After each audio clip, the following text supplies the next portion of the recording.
নমস্কার, আমি শ্যামলী।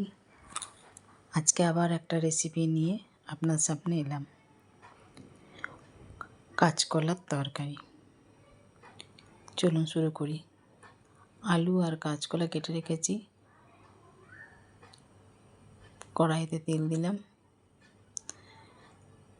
তারপর একটু পাঁচফোড়ন দিয়ে দিলাম, পেঁয়াজগুলো দিয়ে দিলাম,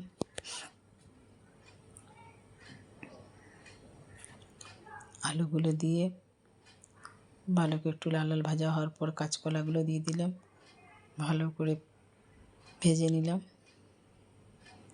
লবণ, হলুদ, লঙ্কা গুঁড়ো সব দিয়ে ভালো করে আবার ভেজে একটু হালকা স্লাইড চিনি দিলাম।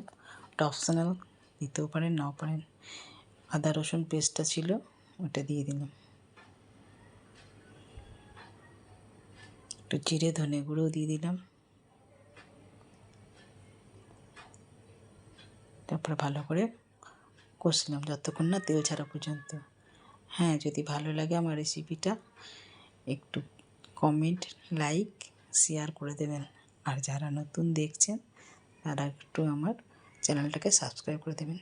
চলুন, কলার তরকারি রেডি।